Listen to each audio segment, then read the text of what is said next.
ShoreMaster's double V-side or DVS vertical lifts are lightweight, durable, and maintenance-free. They function equally well in water of any depth or in fluctuating conditions. ShoreMaster always considers safety first. Wear protective clothing, shoes, protective eyewear, and use gloves when assembling the lift. Once installed, never exceed the rated weight capacity of the lift. The total lifted weight is the boat, fully loaded with gear and accessories. Begin the assembly process by laying out the piece bundles and inspecting boxes and bags for smaller parts. Compare to the parts list in the enclosed instructions. After identifying parts, it's easier to keep small parts and hardware in the box until needed. Snip all straps holding pieces or bundles together. Wood spacers are used only to facilitate shipping and may be discarded. Again, always use care and wear safety glasses during the assembly process. Do not attempt to assemble the lift if any parts are damaged or missing. Instead, contact ShoreMaster or your dealer for assistance. Lay the loose pieces out according to the exploded views in your instructions for easy assembly. Lift assembly goes more smoothly in a flat area with plenty of room. 2 or more people are needed for assembly, as are a basic set of tools.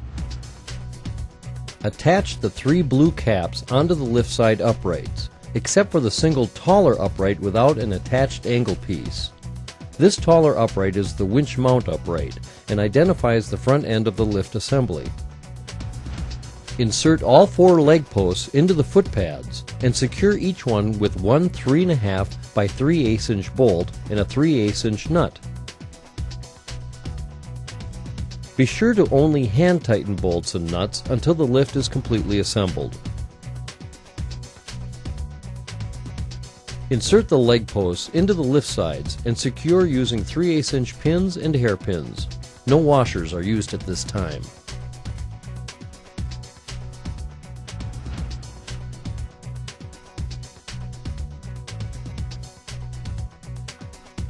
Attach one bottom beam to the front of both lift sides and secure each end with 5 3/8 by 4¼ inch bolts, the flat washers, and the 3/8 inch flange nuts.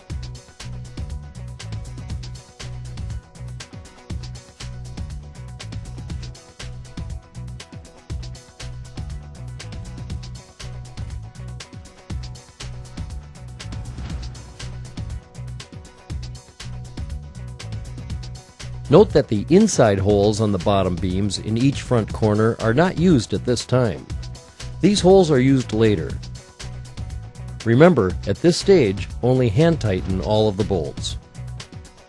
Attach the second bottom beam to the rear of the lift sides in the same fashion. As with the last step, you're using 5 3/8 inch by 4¼ inch bolts, the flat washers, and the 3/8 inch flange nuts. Once again, you're bolting only 5 of the 6 holes at this time. These empty holes in the rear bottom beam brackets are different from the unused holes in the prior step. Next, attach each brace tube to the T-slots of the lift sides with one 3/8 by 1 3/4 inch carriage bolt and one flange nut. Attach the brace tubes to the bottom beams at each lift corner. Use a single 3/8 by 4½ inch bolt, a 3/8 flat washer, and a 3/8 inch flange nut for each brace tube. Now press a tube cap into the top of each brace tube. Take 2 measurements across the width of the lift between the 2 lift side ends, front and back, measuring both at the top and the bottom. Both measurements, top and bottom, should be the same. An alternative is to level all 4 uprights.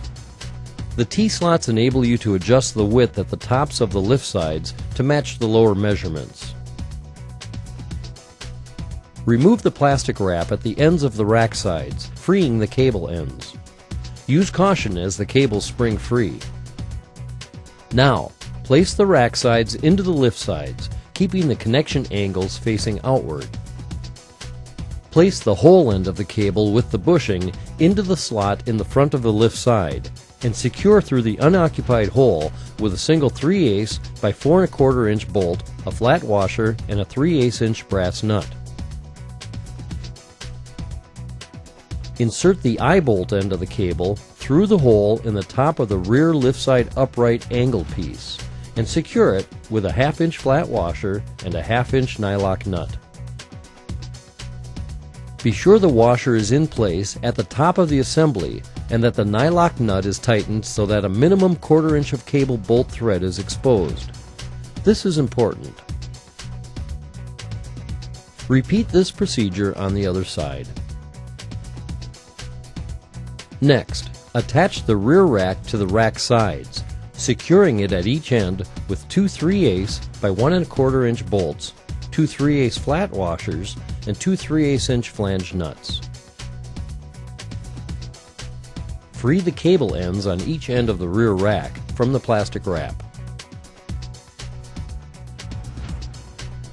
Secure the whole end of the cable with its bushing into the slot in the lift side and the unoccupied hole with 1 3/8 by 4 1/4 inch bolt, a 3/8 flat washer, and flange nut.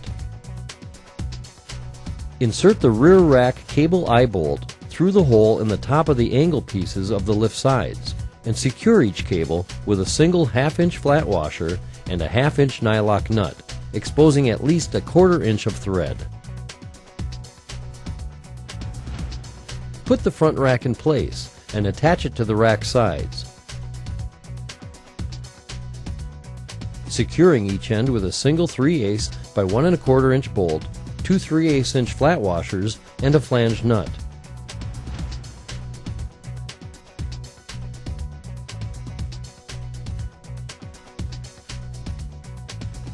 Insert the eye bolt of the front rack cable through the hole in the top of the lift side closest to the upright and secure it with 1 flat 1/2 inch washer and 1 1/2 inch nylock brass nut. Here too you should have a 1/4 inch or more of thread exposed. The other end of the front rack cable will attach to the ShoreMaster winch. Remove the winch mount clamp, and hardware from the box. The clamp is fitted to the side of the winch nearest the extruded ends at the bottom of the winch. This side of the winch is the side closest to the lift upright when mounted on the lift. Insert the 2 bolt guides for the winch clamp onto the winch.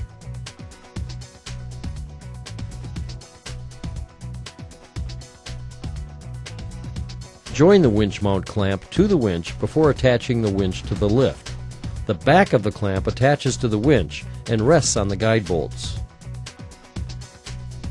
Use the Allen head screws to tightly secure the clamp to the winch.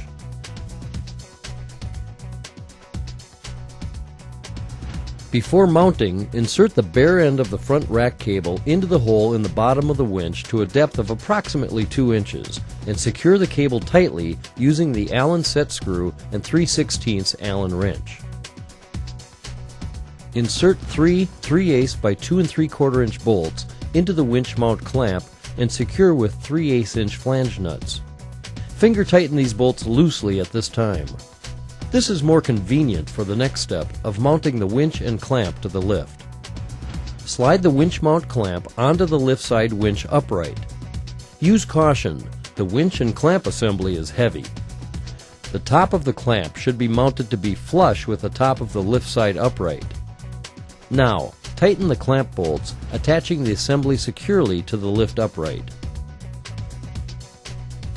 Insert the cable roller guides into the bottom of the winch with the cable in between, using a 7/16 Allen wrench. Do not over-tighten these set screws. It is possible to crack the aluminum winch housing. Remove the blue plastic protective cap on the winch shaft and discard.